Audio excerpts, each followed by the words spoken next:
Você já foi ofendido por alguém? Já foi vítima de injustiça ou de preconceito? Eu já. É horrível, né? Por isso o assunto hoje é perdão. Mas por que é tão difícil a gente perdoar? Será que é alguma coisa que a gente pode aprender?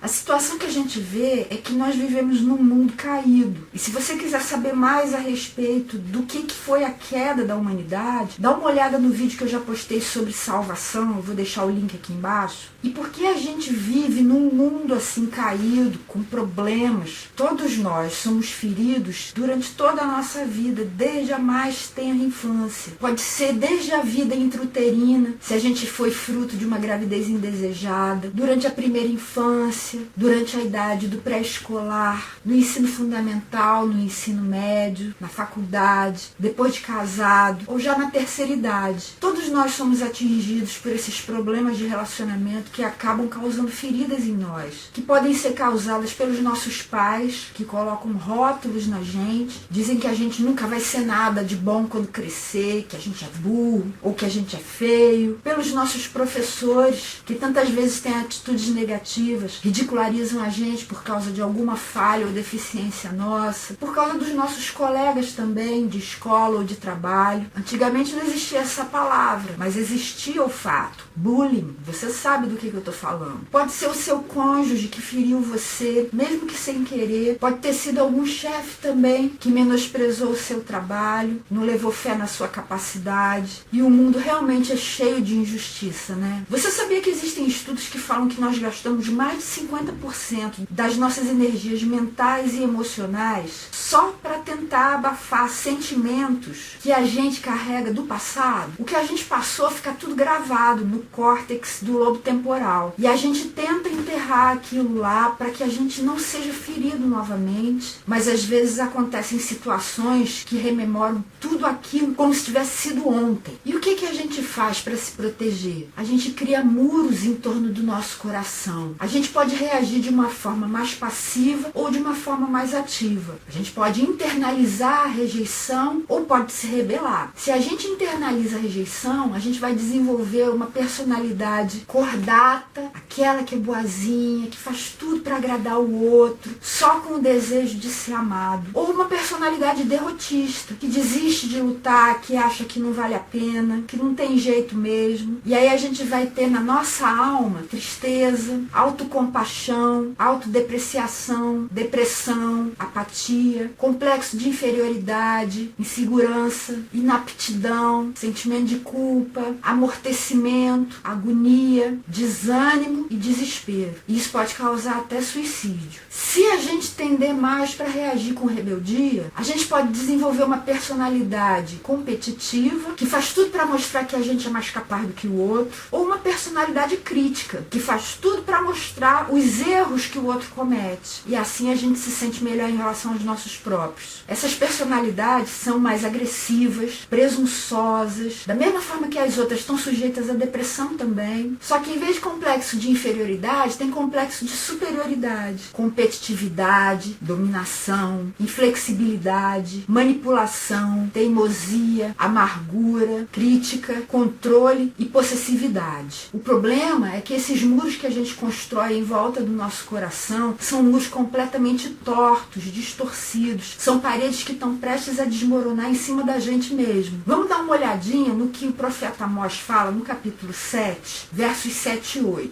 Deus me mostrou isso. O Senhor, com um prumo na mão, estava junto a um muro construído no rigor do prumo. E o Senhor me perguntou: o que você está vendo, Amós? Um prumo, respondi. Então disse o Senhor: veja, estou pondo um prumo no meio de Israel, meu povo. Não vou poupá-lo mais. Você sabe o que é prumo? Prumo é uma ferramenta que os construtores usam, os pedreiros usam, que é basicamente uma corda com um peso na ponta. Você coloca na parte mais alta de uma parede e ele vai ficar perfeitamente vertical. E por comparação, você vê se a parede está retinha, está vertical ou se ela está torta. E Deus tem um prumo, o prumo dele é perfeito. E quando ele coloca essas paredes de proteção, esses muros que a gente constrói em volta do nosso coração, para serem verificadas pelo prumo dele, o que aparece é que elas estão totalmente tortas, totalmente distorcidas. E, na verdade, não oferecem proteção para a gente, e sim uma destruição a longo prazo. E ainda na profecia de Amós, no capítulo 5, verso 19, está escrito assim: será como se um homem fugisse de um leão e encontrasse um urso, como alguém que entrasse em sua casa e, encostando a mão na parede, fosse picado por uma serpente. Ele está falando a respeito do dia do Senhor, dizendo que ninguém vai escapar, seja fora ou dentro de casa, Deus vai alcançar a gente. Mas o que eu achei interessante é essa figura da pessoa que está dentro de casa, crente que está protegida, e quando encosta a mão na parede, uma cobra pica a mão dela e ela acaba morrendo. Esses nossos muros de proteção, na verdade, oferecem uma proteção falsa, porque existem cobras que estão ali dentro junto com a gente e que só vão fazer mal. O exemplo dessas cobras que estão ali com a gente é a nossa tentativa de compensar essa nossa dor através de prazeres fugazes, prazeres pecaminosos mesmo. A gente se refugia na comida, acaba ficando obeso, não é à toa que tem uma epidemia de obesidade no nosso planeta, acaba ficando com sentimento de culpa, que é pior ainda do que a gente estava antes, apela para a anorexia e outros distúrbios ligados à alimentação. A gente apela para o álcool ou para as drogas, para fugir desse mundo, dessa realidade que esmaga tanto a gente. A gente se refugia nas compras, no consumismo, tentando trazer um pouco de felicidade momentânea para essa nossa vida tão sofrida. Se refugia nos excessos do sexo também, na lascívia, na promiscuidade, tendo um monte de parceiro, apelando para a pornografia. Ou a gente corre para as realizações, para a gente não ficar pensando muito no que está matando a gente por dentro. A gente sai por aí, sendo um conquistador, sendo um grande homem de negócios, sendo uma mulher executiva de sucesso, fazendo seja lá o que for que vai mostrar que você é capaz, que você é uma pessoa que pode realizar muitas coisas, mas nada disso resolve o problema que a gente tem dentro do coração. A verdade é que seja qual for a rejeição que a gente sofreu durante a nossa vida, ou a injustiça, ou o preconceito, a gente não é culpado por ela, por ter sofrido isso. Mas a gente se torna culpado se a gente, como consequência disso, abraça um estilo de vida destrutivo. Essas personalidades cordata e derrotista, em geral, são marcadas pela incredulidade. Elas não acreditam que possam ser amadas, que possam ser alguma coisa boa na vida, e se diminuem o tempo inteiro. E a incredulidade é um pecado, é uma coisa que desagrada a Deus. Deus não fez a gente pra gente ser um zero à esquerda, não. Deus fez a gente pra gente descobrir a nossa vocação, aquilo para que Ele de fato nos criou e que vai fazer com que a gente seja feliz e torne os outros felizes também. E as outras duas personalidades, a competitiva e a crítica, já sofrem de um outro tipo de pecado, que é a revolta, a rebelião. E a forma que elas expressam isso é diminuindo as outras pessoas. A solução para todos os 4 tipos de personalidade é a humildade. E você pode até pensar, ué, mas humildade não é a pessoa se diminuir? Não. Humildade é você enxergar exatamente aquilo que você é, nem acima, nem abaixo daquilo que Deus fez você ser. Vamos dar uma olhada no Salmo 51, no verso 17. Os sacrifícios que agradam a Deus são um espírito quebrantado, um coração quebrantado e contrito, ó Deus, não desprezarás. Humildade é isso. É quando você tem o seu coração quebrado, quebrantado, amolecido, não mais endurecido pelo pecado da incredulidade ou pelo pecado da rebeldia. Isso é humildade. E quando você está assim, com esse espírito certo, Deus não resiste. E Ele sempre estende a graça dele sobre você. Tiago, no capítulo 5, verso 16, dá a seguinte recomendação para a gente. Portanto, confessem os seus pecados uns aos outros e orem uns pelos outros para serem curados. A oração de um justo é poderosa e eficaz. Confessar os nossos pecados uns aos outros faz com que os outros consigam ver a gente como a gente realmente é. Humanos, falhos, cheios de erros, como todos os demais. E isso ajuda a gente a se ver como a gente é também. Isso é libertador. A humildade só é alcançada dessa forma. E se você for humilde, mais cedo ou mais tarde você vai chegar à necessidade de perdoar quem ofendeu você. Mas por que a gente deve perdoar? Em primeiro lugar, porque a vingança não pertence a nós. Ela pertence pertence a Deus.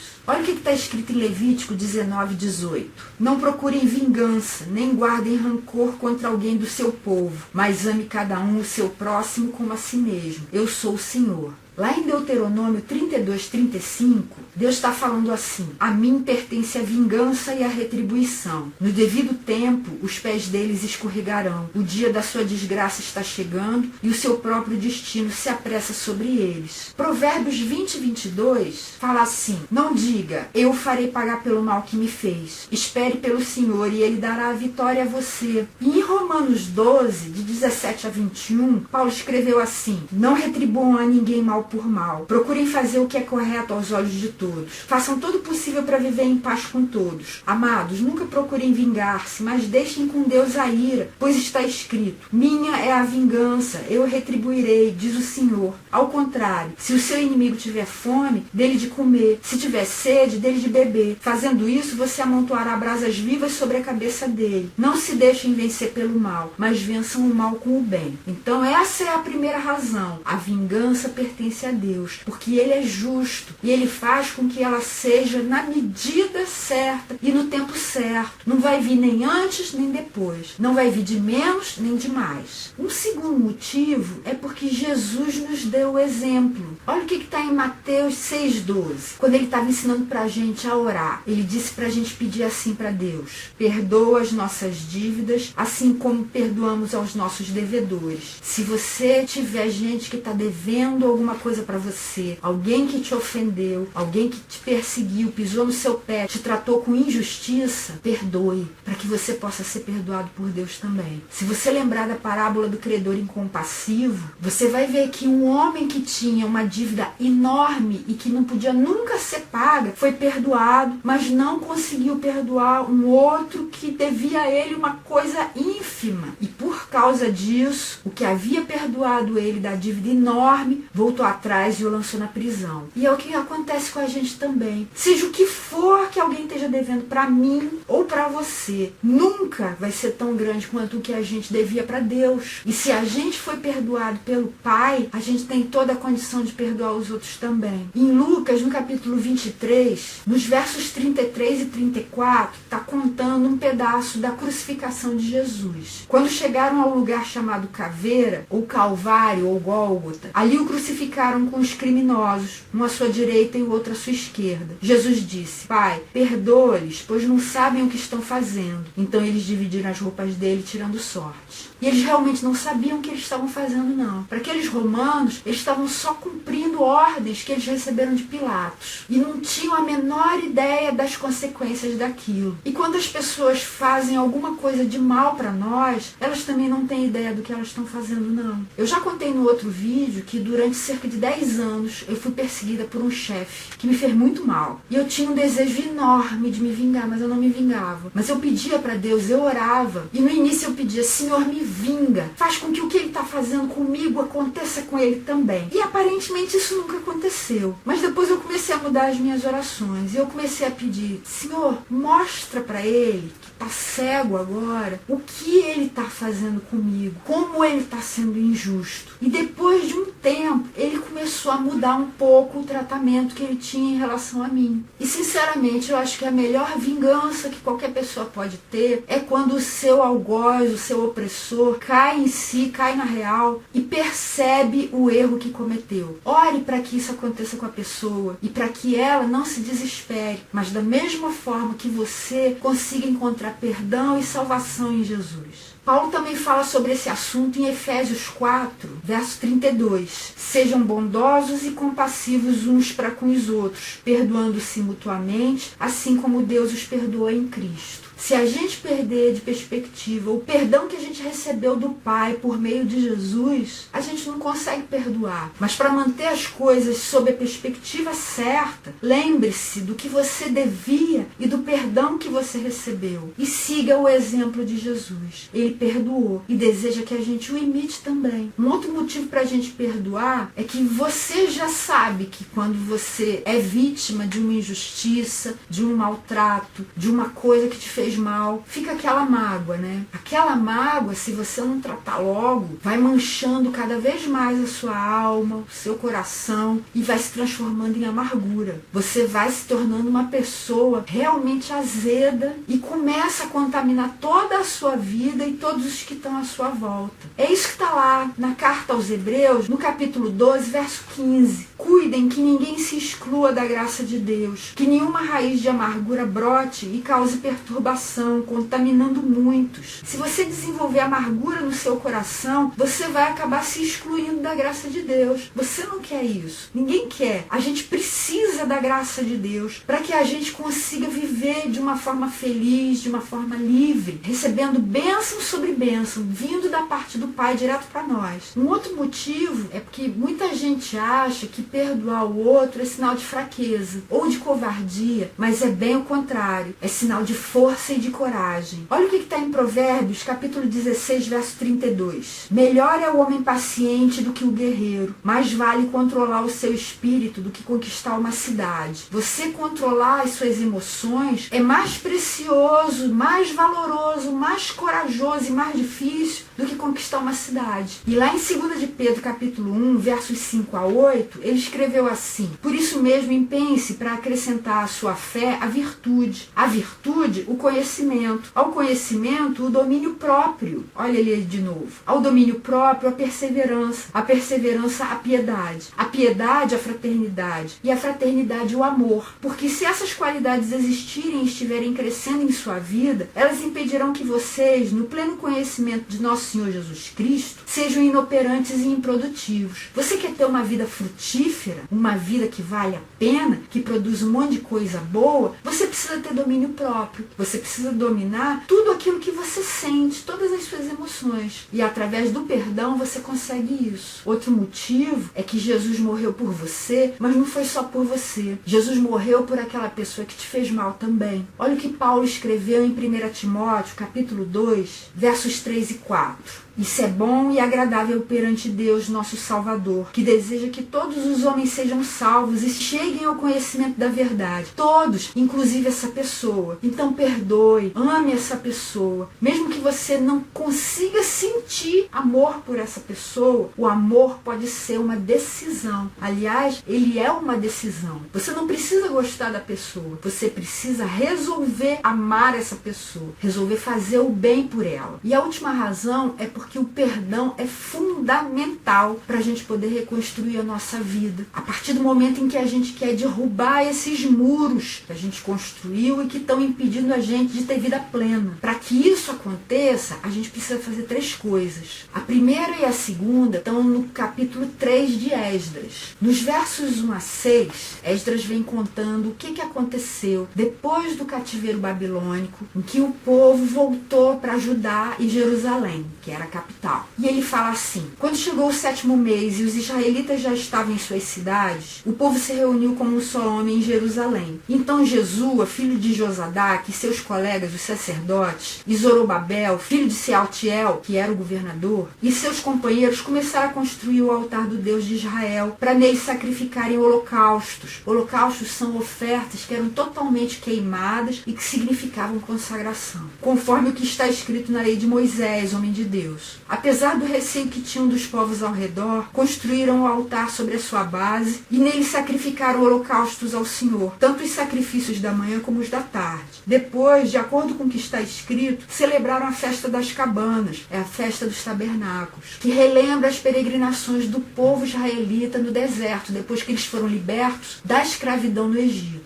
com um número determinado de holocaustos prescritos para cada dia. A seguir apresentaram os holocaustos regulares, os sacrifícios da lua nova e os sacrifícios requeridos para todas as festas sagradas determinadas pelo Senhor, bem como os que foram trazidos como ofertas voluntárias ao Senhor. Além dos sacrifícios que a lei prescrevia, determinava, também eles fizeram sacrifícios voluntários, ofertas que eles quiseram dar para Deus. A partir do 1º dia do 7º mês, começaram a oferecer holocaustos ao Senhor, embora ainda não tivessem sido lançados os alicerces do templo do Senhor. Então não existia templo templo ainda, mas mesmo assim eles trataram de reconstruir o altar. Por quê? Porque o altar significa arrependimento, confissão, perdão também, que você recebe de Deus. Você se reconcilia com Ele, você recebe redenção, libertação, cura, consagração. É tudo isso que o altar representa. Para você reconstruir a sua vida, você precisa reerguer o altar no seu coração. Você precisa destruir essas paredes tortas, fora de prumo, que você construiu, e no lugar delas você deve reconstruir o altar. Mas existe uma outra coisa que você deve reconstruir no seu coração. E isso está nos versos 7 a 13.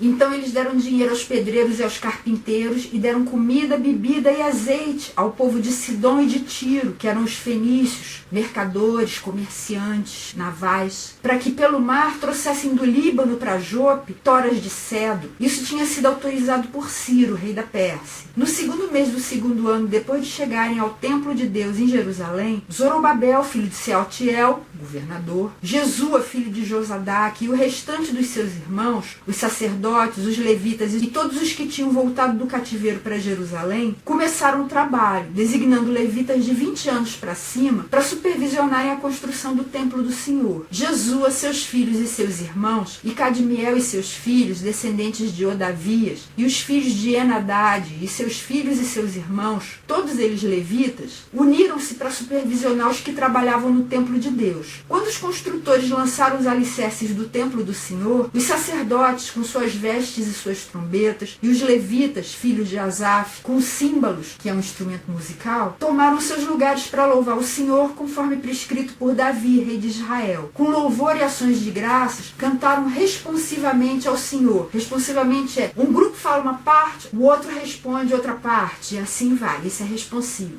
Cantaram responsivamente ao Senhor. Ele é bom, seu amor a Israel dura para sempre. E todo o povo louvou o Senhor em alta voz, pois haviam sido lançados os alicerces do templo do Senhor, os fundamentos, a fundação. Mas muitos dos sacerdotes, dos levitas e dos chefes das famílias mais velhos, que tinham visto o antigo templo, ou seja, eles eram bem velhinhos. Se, por exemplo, quando começou o cativeiro eles tinham 10 anos de idade, agora eles tinham 80, porque o cativeiro durou 70 anos. Então esses que tinham visto o antigo templo choraram em alta voz quando viram o lançamento dos alicerces desse templo. Muitos, porém, gritavam de alegria, porque os que não tinham visto estavam felizes porque estava reconstruindo. Mas os que tinham visto o antigo templo de Salomão, que foi destruído pelos babilônios, e era magnífico, viram esse que era bem acanhadinho, bem modesto, bem menorzinho, e choraram meio que de tristeza por causa disso. E não era possível distinguir entre o som dos gritos de alegria e o som do choro, pois o povo fazia enorme barulho, e o som foi ouvido a grande distância. Foi uma algazarra que eles fizeram.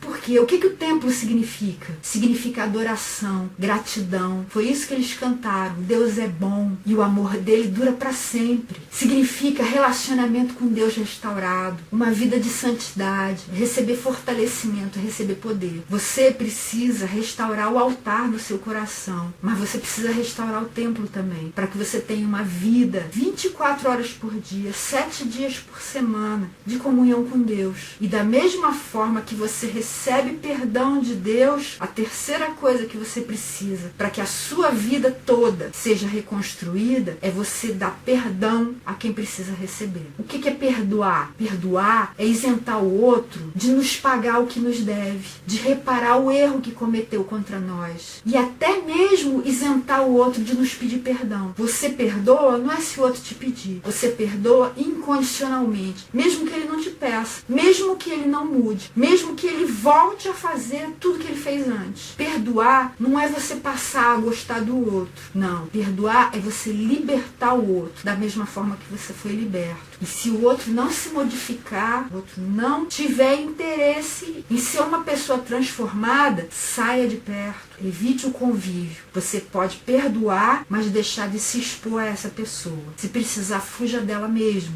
E como é que a gente pode perdoar alguém, por mais grave que tenha sido a ofensa? Em primeiro lugar, confesse todo o ressentimento que você tem para Deus. Não é pecado você sofrer, não é mesmo. E você não deve abafar isso, tentar colocar para debaixo do tapete, fingir que nunca aconteceu. Perdoar não é isso, não. Perdoar é você olhar de frente todo aquele ressentimento, todo aquele sentimento ruim, todo aquele sofrimento que você está sentindo. Você olhar de frente e confessar isso tudo que você está sentindo para Deus. A segunda coisa que você deve fazer é perdoar o ofensor de maneira incondicional. Como é que a gente faz isso? Porque essa que é a parte mais difícil. Em primeiro lugar, acolher o perdão de Deus no seu coração. Deus perdoou você. Você precisa entender o que isso significa. Precisa entender o tamanho da sua dívida e como você não tinha a menor condição de pagar. Isso provavelmente faltou lá na parábola do credor incompassivo. Ele não teve compaixão daquele outro que devia pouco para ele, porque ele não entendeu que ele nunca iria conseguir pagar. Olha lá em Mateus 18,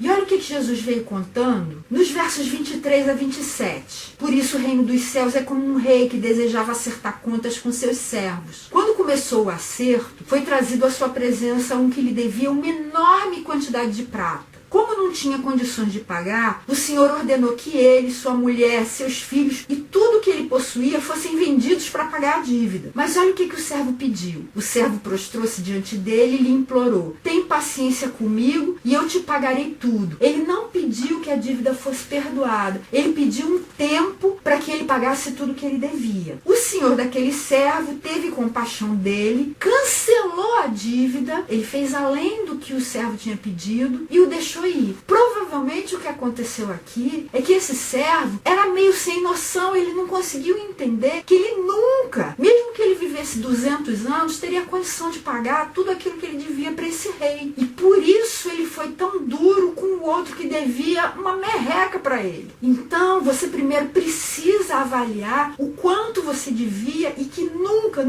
jamais você iria conseguir pagar pelo seu próprio esforço. Aí você se enche de gratidão, você entende o que Deus fez cancelando a sua dívida em Jesus. E aí o seu coração começa a ficar preparado para perdoar a dívida do outro, que por mais enorme, gigantesca que seja, nunca vai se comparar à dívida que você tinha com Deus e que recebeu perdão. A segunda coisa que você precisa fazer para perdoar o seu ofensor incondicionalmente é perdoar você mesmo. Sabe por quê? Muito do que a gente sofre acabou tendo uma colaboração involuntária da gente. Se foi, por exemplo, abuso sexual de um parente ou de um amigo e que você não contou para ninguém por causa de medo, porque achou que nunca iriam acreditar em você, você se sente culpado. Você acha que se você contar agora, vão dizer: ah, então foi porque você deixou, por que só agora que você está contando? E isso traz um sentimento de culpa horrível que você fica carregando a vida inteira. Jesus está vendo a sua dor, ele sabe em que você tinha se enredado e que não conseguia contar, não conseguia sair sozinho, e ele já perdoou você. E você precisa se perdoar também. Nesse processo, se necessário, chore amargamente, porque é muito, muito doloroso. Eu sei porque eu já passei por isso. Então chore e expresse tudo isso diante de Deus e receba o perdão dele na sua vida e perdoe a si próprio também. E depois disso, a terceira coisa que você deve fazer para perdoar o seu opressor incondicionalmente é expressar verbalmente esse perdão. Fale diante de Deus: fulano, eu te perdoo, eu liberto você, eu não quero mais que você me pague nada, você está livre para viver a sua vida. Se você puder, se você tiver a oportunidade de falar isso para o ofensor, fale também, mas se não, fale isso para Deus e receba a libertação que vai tirar você desse cárcere emocional que está te aprisionando há tantos anos. E por fim, lembre-se que a gente não pode mudar os acontecimentos do passado, mas a gente pode mudar como a gente reage a eles. Lá em Romanos, no capítulo 12, verso 2, Paulo escreveu assim: não se amoldem ao padrão desse mundo, mas transformem-se pela renovação da sua mente, pela transformação da sua mente numa mente nova, para que sejam capazes de experimentar e comprovar a boa, agradável e perfeita vontade de Deus, para que você possa experimentar tudo isso, toda essa bondade, toda essa liberdade, toda essa coisa maravilhosa que Deus tem reservado para você. Deus quer que a gente haja do mesmo jeito que ele agiu em relação a gente. Olha o que Isaías escreveu no capítulo 43, verso 25. 5 da sua profecia. Sou eu mesmo, aquele que apaga suas transgressões por amor de mim e que não se lembra mais de seus pecados. Deus não se lembra mais dos nossos pecados. Como é isso? Deus ficou com amnésia? Não, não é isso. Se a lembrança da ofensa for uma vespa, ela de vez em quando pode voltar a voar na sua mente, no seu coração. Só que agora o ferrão, a capacidade de ferir, de magoar, de fazer mal, foi tirado. É isso que quer dizer você esquecer a ofensa. Não quer dizer que você nunca mais vai lembrar que aquilo aconteceu. Você pode até lembrar, mas não vai mais te fazer mal. E a ferida que foi causada no coração? Como é que a gente faz para que ela possa ser curada? É reconhecer que ela existe. Reprimir a mágoa só vai internalizar energias emocionais que são doentias, que só fazem mal, causam depressão, outras doenças psicossomáticas também. Você vai ficar com dor de estômago, com úlcera, até câncer. Jesus, quando sofria, não reprimia o sofrimento dele, não. Lembra quando Lázaro morreu? João 11:35 fala que Jesus chorou. Ele deixou o sofrimento dele vir à tona. Ele não negou isso, não. Não negue o seu sofrimento. A segunda coisa que você deve fazer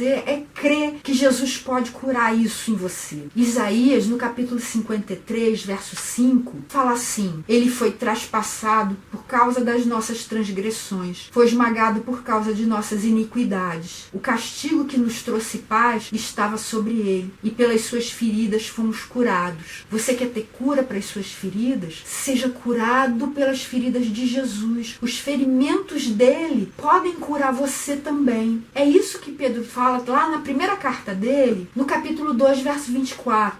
Ele mesmo levou em seu corpo os nossos pecados sobre o madeiro, a fim de que morrêssemos para os pecados e vivêssemos para a justiça. Por suas feridas vocês foram curados. Jesus levou no seu corpo não só os nossos pecados, todas as nossas dores também, todo o nosso sofrimento. É por isso que ele pode curar você. É por isso que ele pode me curar. E é por isso que você pode partir para o passo 3. Confessar os seus pecados e as suas mágoas. É isso que João fala na primeira carta dele, no capítulo 1, verso 9. Se confessarmos os nossos pecados, ele é fiel e justo para perdoar os nossos pecados e nos purificar de toda injustiça. Nos purificar de toda injustiça que a gente cometeu e de toda injustiça que a gente sofreu e nos causou mal. Ore demoradamente por cada fase da sua vida. Ele vai revelar os acontecimentos importantes de toda a sua existência, desde quando você era um feto na barriga da sua mãe, quando você era um bebezinho, recém-nascido, depois foi crescendo, ficando maiorzinho, entrou no jardim de infância, na pré-escola, aprendeu a ler, foi convivendo com os seus colegas no ensino fundamental, no ensino médio, talvez tenha entrado para a faculdade, começou a namorar, a ter relacionamentos amorosos com as outras pessoas, talvez tenha se casado, tido filhos, tido netos, trabalhado em vários empregos, tido vários tipos de chefe, vários tipos de colegas, chegou à terceira idade talvez, se aposentou. Todas essas fases, vá diante de Deus, deixando o Espírito Santo revelar para você o que precisa ser perdoado, o que precisa ser reconstruído. E essas confissões penosas mesmo vão receber o bálsamo curador, restaurador, que só o amor de Deus pode trazer sobre a nossa vida. Receba cura, meu irmão. Receba cura, minha irmã. Só que isso só vai acontecer se você realmente quiser. Existem pessoas que não querem ser curadas porque com o seu sofrimento atraem a atenção dos outros sobre si, o cuidado dos outros sobre a sua vida. Não faça isso. Você vai estar só se aprisionando, só prolongando a sua infelicidade e trazendo infelicidade para a vida dos outros também. Deseje ser curado e deseje intensamente. Olha o que está em Mateus 5, verso 6. Bem-aventurados os que têm fome e sede de justiça, pois serão satisfeitos. Você precisa receber justiça na sua vida, através da cura, através do perdão. E você vai ser satisfeito se você tiver fome e sede disso. Fome e sede de perdão e de libertação. E perdoe. Olhe para o ofensor, não através dos seus olhos, mas através dos olhos de Deus, através dos olhos perdoadores de Jesus, através dos olhos que querem restaurar restaurar, transformar, trazer vida onde hoje há morte. E ajude outros que estiverem vivendo situação semelhante à sua. Não pense que você é o único, não. Talvez até por esse mesmo opressor. Olha o que Deus está falando em Isaías 58 a respeito do jejum que agrada a Deus. A gente não está falando a respeito de jejum, mas os princípios que estão aqui nesse texto se aplicam perfeitamente à nossa vida em relação ao próximo. A partir do verso 6, ele vem falando assim: o jejum que desejo não é este? Soltar as correntes da injustiça, desatar as cordas do jugo, pôr em liberdade os oprimidos e romper todo jugo? Não é partilhar sua comida com o faminto, abrigar o pobre desamparado, vestir o nu que você encontrou e não recusar a ajuda ao próximo? Aí sim, a sua luz irromperá como a alvorada e prontamente surgirá a sua cura. Não é isso que você está precisando? Cura? A sua retidão irá adiante de você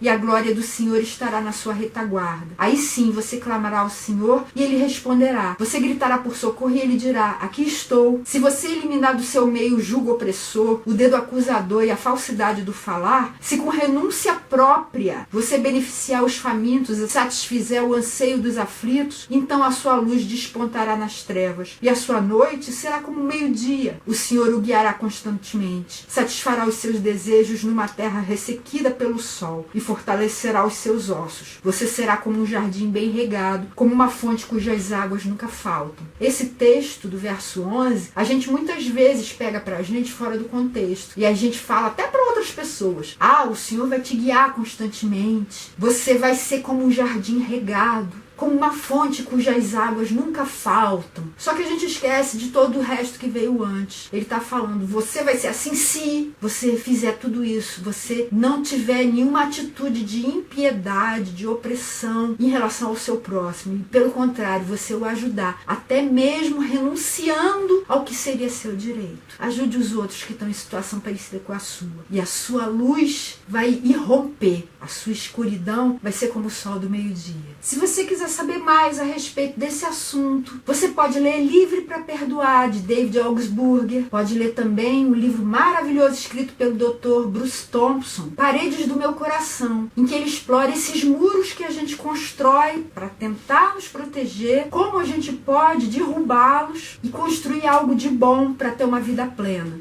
E um outro livro que pode te ajudar muito, que fala a respeito de perdão, que me ajudou minha filha também, é A Cabana. Fez um tremendo sucesso, virou até filme. Você pode ver o filme também, mas se puder, leia o livro, que é maravilhoso e explora muito essa questão do perdão. E na semana que vem, a gente vai falar sobre a administração do tempo. O que a gente pode fazer para melhorar? Para que ele seja uma bênção e não um peso, não uma fonte de estresse. Na semana que vem a gente vê.